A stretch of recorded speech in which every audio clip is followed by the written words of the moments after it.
Hello everyone, स्वागत करती हूँ आप सभी का आपके अपने यूट्यूब चैनल पर। आप सभी को बहुत अच्छे से पता है कि सेकंड ग्रेड की वैकेंसी आ चुकी है। 11 अप्रैल से इसके फॉर्म फिल होने हैं। तो अब इंतज़ार किस बात का है? क्या अभी भी बैठना है आपको कि हम तो फॉर्म फिल करने के बाद ही किताबों को हाथ लगाएंगे? जी नहीं, अभी से पढ़ना शुरू कीजिए और यकीन मानिए सिलेक्शन आपका होगा ही होगा। अच्छा, एक बात और कि रीट लें या फिर सेकंड ग्रेड लें या फर्स्ट ग्रेड लें, किसकी तैयारी करें? तो अगर आप रीट की तैयारी कर रहे हैं, अगर आप कर रहे हैं सेकंड ग्रेड की तैयारी, तो आप इन दो ग्रेड को साथ में चला सकते हैं। मगर अगर आपको लगता है कि मैं फर्स्ट ग्रेड को भी साथ में लेकर पढ़ पाऊँगी या पढ़ पाऊँगा, तो देखिए ऐसा नहीं होगा। ऐसा मत कीजिए, क्योंकि फर्स्ट ग्रेड अपने आप में ही एक अलग ही विस्तृत सिलेबस है उसका। सेकंड ग्रेड और रीट फिर भी काफ़ी मिलते जुलते हैं। एक आपको वीडियो दे दी जाएगी कि अगर आप रीट और सेकंड ग्रेड की तैयारी कर रहे हैं तो किस तरह से करेंगे, क्या उसमें कॉमन टॉपिक रहने वाले हैं। तो अगर आपने ये सोच लिया, ठान लिया कि मुझे सेकंड ग्रेड की ही करनी है, तो देखिए सेकंड ग्रेड की ही कीजिए। और अगर आपने ठान लिया कि रीट की ही करनी है तो रीट की ही कीजिए, ठीक है। एग्ज़ाम आप दे सकते हैं, फॉर्म ज़रूर फिल कीजिएगा। और जो 23 और 24 जुलाई को पात्रता परीक्षा होने वाली है उस पर भी बात की जाएगी। लेकिन अभी जो हमारी कृतिका चल रही है सेकंड ग्रेड से रिलेटेड, उस पर आप फोकस रहना, क्योंकि 3 से 4 मंथ बाद एग्ज़ाम हो जाएंगे, ठीक है। कृतिका के 3 पार्ट मैं करा चुकी हूँ, आज चौथा पार्ट होगा माटी वाली, ठीक है। माटी वाली बहुत अच्छा पार्ट है। प्रश्न बनते हैं, वाक्य को एज इट इज़ उठाकर दिया जाता है कि ये कथन किसने कहा है, ठीक है। इस तरह के प्रश्न बनते हैं। 2 से 3 बार पढ़ोगे, छप जाना है कि कौन क्या वाक्य को कह रहे हैं। अब देखिए, इसके जो लेखक हैं वो है विद्यासागर नौटियाल। कौन है? विद्यासागर नौटियाल। इस तरह के प्रश्न भी बनते हैं कि माटी वाली के लेखक कौन है, तो विद्यासागर नौटियाल। तो एक आप पेपर पर लेखक के नाम, ये सब चीज़ें एक साथ लिख लीजिए, ठीक है। उनकी कहानी, उनके लेखक, जो उनकी एकांकी है, वो एक साथ लिख लीजिए, ताकि बार बार बुक्स को उठाने की जो मशक्क़त है वो ना करना पड़े। चलिए, माटी वाली विद्यासागर नौटियाल, इसके बाद इनका जो परिचय है, लेखक का परिचय ज़रूर पढ़ेंगे, उनको इग्नोर नहीं किया जाएगा, याद रखिएगा। तो उस पर एक सरसरी नज़र देख लेते हैं क्या है उसमें। हाँ जी, देखिए विद्यासागर नौटियाल, ठीक है। सन 1933 से 2012 का इनका जो है जन्मकाल है। समसामयिक कथा लेखक विद्यासागर नौटियाल का जन्म माली देवल गांव, टिहरी गढ़वाल, उत्तरांचल में हुआ। कहाँ हुआ इनका जो जन्म है? वो उत्तरांचल में हुआ है, टिहरी गढ़वाल। और उच्च शिक्षा वाराणसी से इन्होंने प्राप्त की।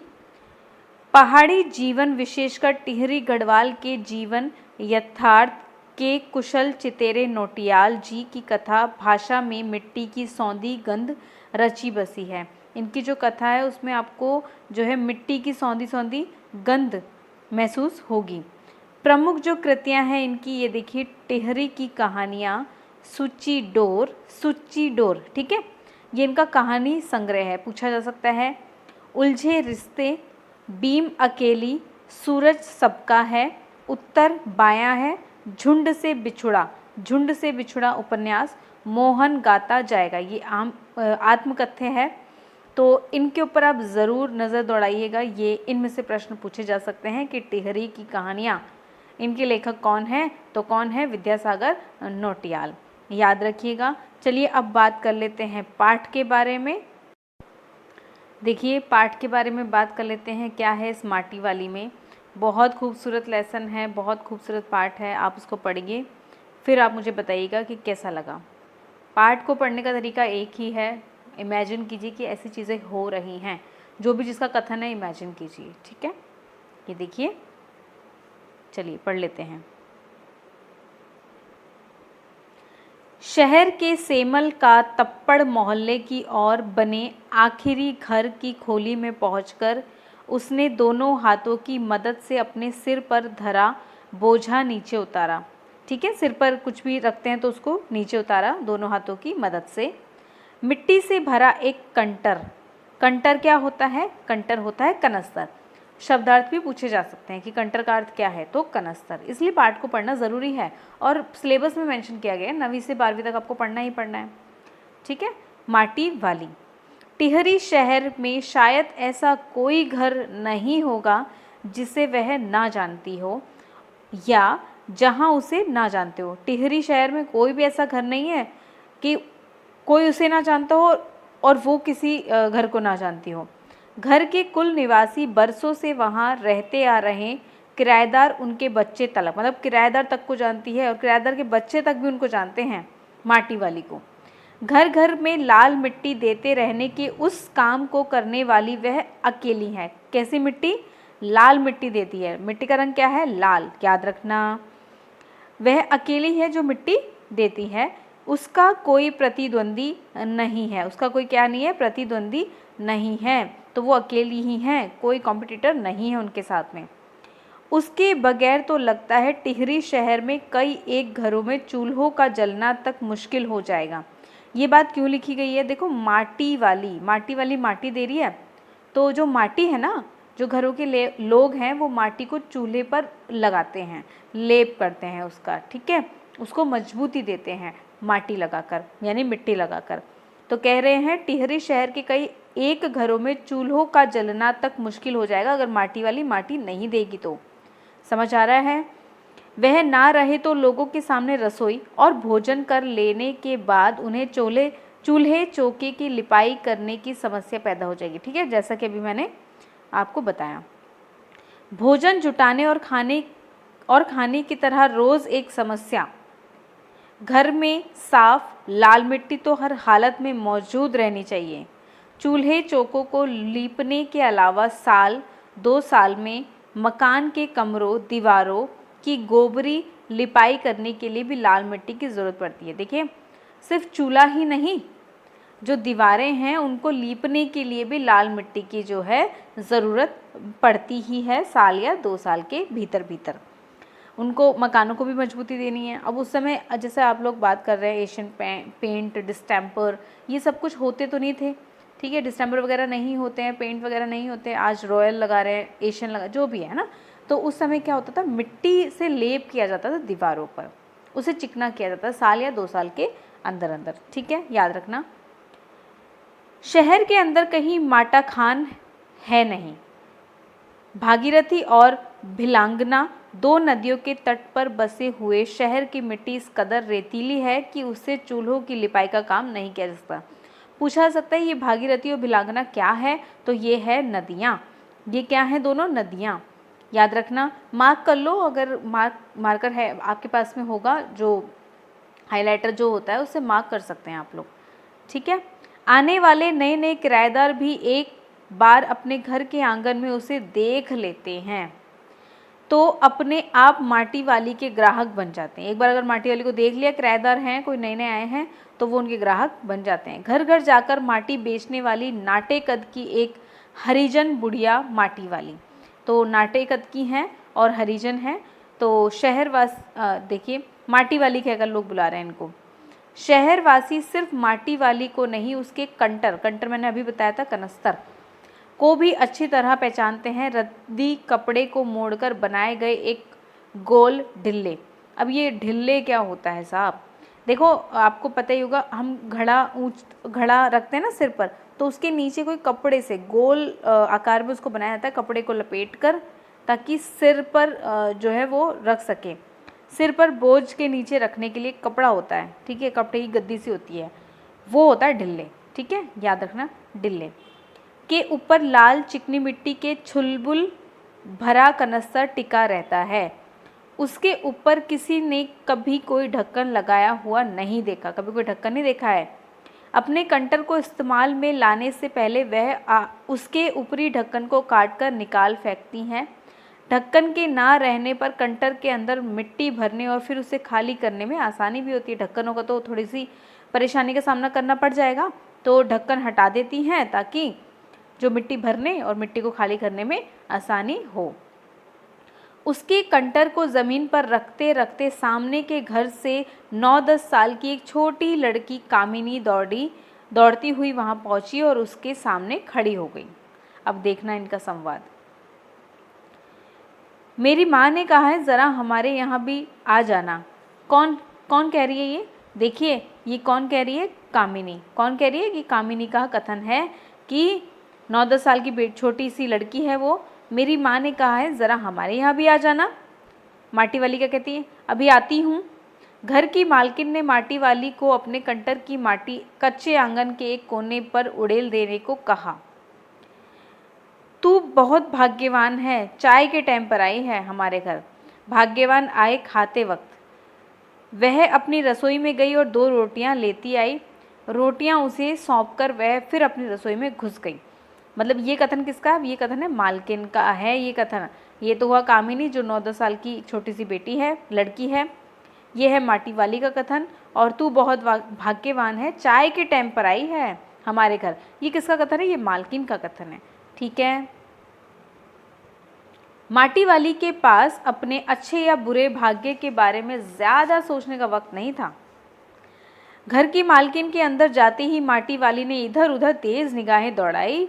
हाँ, इस वक्त वह अकेली थी, उसे कोई देख नहीं रहा था। उसने फौरन अपने सिर पर धरे ढिल्ले के कपड़े को मोड़ों को हड़बड़ी में एक झटके में खोला और उसे सीधा कर दिया। जो डिल्ले था ना, मतलब जो सर पर रखा हुआ था कपड़े, गद्दा बनाकर थोड़ा सा, तो उसको क्या छोटा सा बना के रखा हुआ था, उसको फटाफट से वो खोलती है और सीधा करती है। फिर इकहरा खुल जाने के बाद वह पुरानी चादर के एक फटे हुए कपड़े के रूप में प्रकट हुआ। जब वो पूरा खुल गया तो वो एक चादर, पुरानी चादर के एक कपड़े के रूप में सामने दिखता है। मालकिन के बाहर आंगन में निकलने से पहले उसने चुपके से अपने हाथ में थामी 2 रोटियों में से एक रोटी को मोड़ा और उसे कपड़े पर लपेटकर गांठ बांध दी। साथ ही अपना मुंह यों ही चलाकर खाने को दिखावा करने लगी। मतलब कि जो रोटियां थी उसको उसने क्या किया, अपने कपड़े पर गांठ बांध ली, उसको रख दिया और मुंह चलाने का सिर्फ नाटक कर रही है। घर की मालकिन पीतल के एक गिलास में चाय लेकर लौटी। उसने वह गिलास बुढ़िया के पास ज़मीन पर रख दिया। ले, सदाबासी साग कुछ है नहीं, अभी इसी चाय के साथ निकल जा। चाय के साथ पी ले, अभी तो कोई सब्जी वगैरह तो है नहीं। ठीक है, रोटी की बात कर रही हैं वो। माटी वाली ने खुले कपड़े के एक छोर से पूरी गोलाई से पकड़कर पीतल का वह गर्म गिलास हाथ में उठा लिया। अपने होठों से गिलास के किनारों को छुआने से पहले शुरू में उसने उसके अंदर रखी गर्म चाय को ठंडा करने के लिए सू सू करके उस पर लंबी लंबी फूंक मारी। तब रोटी के टुकड़ों को चबाते हुए धीरे धीरे चाय सुड़कने लगी। चाय तो बहुत अच्छा साग होती है ठकुराइन जी।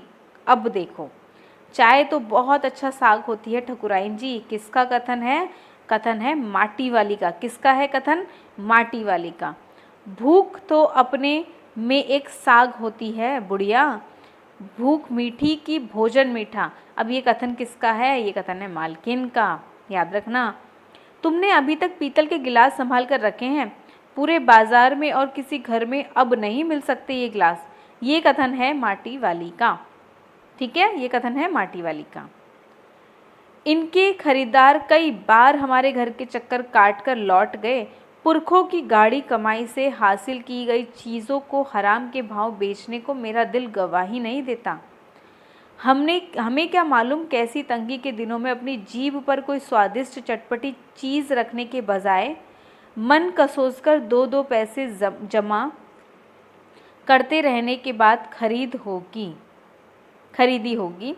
उन्होंने ये तमाम चीज़ें जिनकी हमारे लोगों की नज़रों में अब कोई कीमत नहीं रह गई है, बाज़ार में जाकर पीतल का भाव पूछो ज़रा। दाम सुनकर दिमाग चकराने लगता है। और ये व्यापारी हमारे घरों से हराम के भाव इकट्ठा कर ले जाते हैं। तमाम बर्तन भांडे, कांसे के बर्तन भी गायब हो गए हैं सब घरों से। कथन किसका है? ये कथन है मालकिन का, याद रखना। ठीक है, इतनी लंबी बात नहीं सोचते बाकी लोग। अब जिस घर में जाओ वहाँ या तो स्टील के भांडे दिखाई देते हैं या फिर कांच और चीनी मिट्टी के भांडे। क्या होता है? क्या होता है भांडे? पता है तो कमेंट कीजिए, पता ही होगा वैसे। ठीक है, चलिए, अगर पता है तो कमेंट करना आप। अपनी चीज़ का मोह बहुत बुरा होता है, मैं तो सोचकर पागल हो जाती हूँ कि अब इस उम्र में इस शहर को छोड़कर हम जाएंगे कहाँ।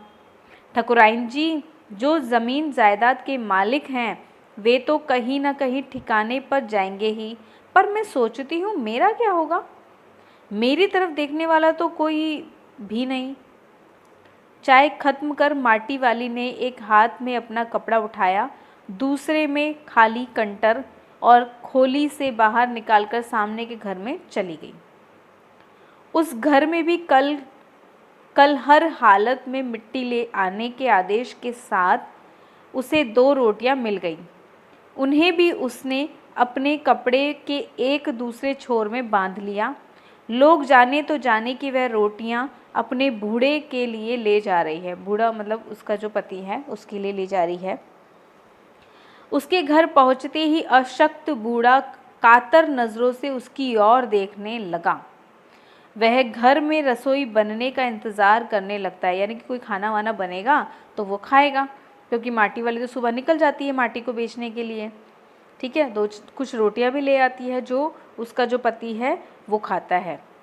आज वह घर पहुंचते ही 3 रोटियां अपने बूढ़े के हवाले कर देगी। रोटियों को देखते ही चेहरा खिल उठेगा बूढ़े का। साथ में ऐसा भी बोल देगी, साग तो कुछ है नहीं, नहीं अभी उसका गांव शहर के इतने पास भी नहीं है। कितना ही तेज चलो फिर भी घर पहुंचने में 1 घंटा तो लग ही जाता है। रोज़ सुबह निकल जाती है वह अपने घर से, पूरा दिन माटा खान में मिट्टी खोदने, फिर विभिन्न स्थानों में फैले घरों तक उसे ढोने में बीत जाता है। घर पहुंचने से पहले रात घिरने लगती है, मतलब सफ़र कितना लंबा है। उसके पास अपना कोई खेत नहीं, ज़मीन का एक भी टुकड़ा नहीं। झोपड़ी जिसमें वह गुजारा करती है गांव के एक ठाकुर की ज़मीन पर खड़ी है। उसकी ज़मीन पर रहने की एवज़ में उसे भले आदमी के घर पर माटी वाली को कई तरह के कामों की बेगार करनी होती है। नहीं, आज वह नहीं, वह एक गठरी में बदल गए अपने बूढ़े को कोरी रोटियां नहीं देगी। माटी बेचने से हुई आमदनी से उसने 1 पाव प्याज खरीद लिया। कितना? 1 पाव प्याज खरीद लिया। प्याज को कूटकर वह उन्हें जल्दी जल्दी तल लेगी। बूढ़े को पहले रोटियां दिखाएगी ही नहीं, क्योंकि पहले दिखा दी रोटी तो वो तो खा जाएगा। सब्जी तैयार होते ही परोस दूंगी उसके सामने 2 रोटियां। अब वह 2 रोटियां भी नहीं खा सकता, 1 ही रोटी खा पाएगा या हद से हद 1.5। अब उसे ज़्यादा नहीं बचता। बाकी बची 1.5 रोटियों से माटी वाली अपना काम चला लेगी। 1 रोटी तो उसके पेट में पहले ही जमा हो चुकी है। पहले कब जमा हो गई? जब वो मालकिन के सामने खा रही थी ना 1 रोटी, तो तब उसने खा ली।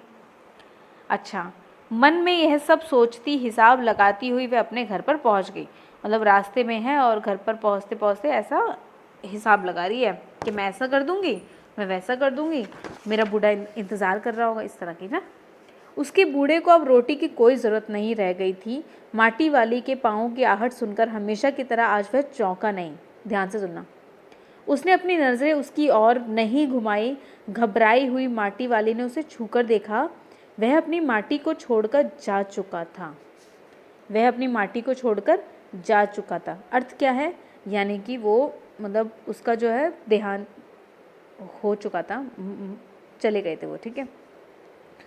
टिहरी बांध पुनर्वास के साहब ने उससे पूछा कि वह रहती कहाँ है। तुम तहसील से अपने घर का प्रमाण पत्र ले आना। मेरी जिंदगी तो इस शहर के तमाम घरों में माटी देते हुए गुजर गई साहब। माटी कहाँ से लाती हो? माटा खान से लाती हूँ माटी। वह माटा खान चढ़ी है तेरे नाम? अगर है तो हम तेरा नाम लिख देते हैं। माटा खान तो मेरी रोज़ी है साहब। बुढ़िया, हमें ज़मीन का कागज़ चाहिए, रोज़ी का नहीं। बांध बनने के बाद मैं खाऊंगी साहब। इस बात का फैसला तो हम नहीं कर सकते, वह बात तो तुझे खुद ही तय करनी पड़ेगी। टिहरी बांध की 2 सुरंगों को बंद कर दिया गया है। शहर में पानी भरने लगा है। शहर में आपाधापी मची है। शहरवासी अपने घरों को छोड़कर वहां से भागने लगे हैं। पानी भर जाने से सबसे पहले कुल शमशान घाट डूब गए हैं। माटी वाली अपनी झोपड़ी के बाहर बैठी है। गांव के हर आने जाने वाले से एक ही बात कहती जा रही है, गरीब आदमी का शमशान नहीं उजड़ना चाहिए।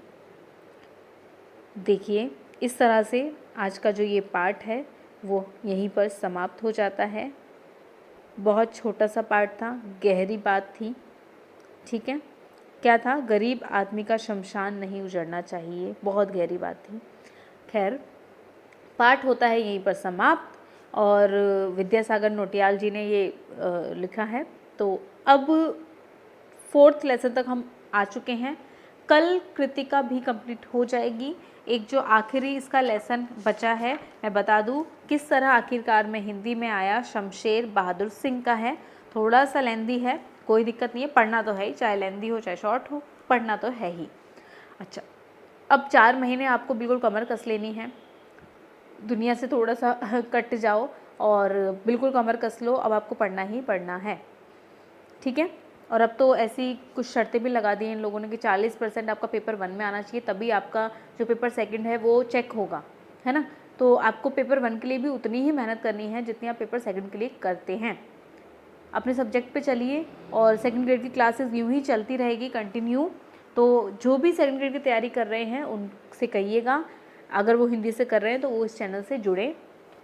देखिए, 1298 पद कम नहीं होते हैं, हमें सिर्फ 1 सीट चाहिए, ठीक है। 1298 नहीं चाहिए, सिर्फ और सिर्फ 1 चाहिए। तो एक पर फोकस कीजिए और रीड की आप चिंता ना करें, 3rd ग्रेड की चिंता ना करें। अगर आप 2nd ग्रेड कर रहे हैं तो आपका रीड यानी कि 3rd ग्रेड, यानी कि जो 3rd ग्रेड अध्यापक बनेंगे उनका एज इट इज़ होना शुरू तय है। चलिए, सभी लोग अपना अपना ध्यान रखिएगा, पढ़ते रहिए, अब समय कम है, स्पीड बढ़ा लीजिए। Thank you, bye bye.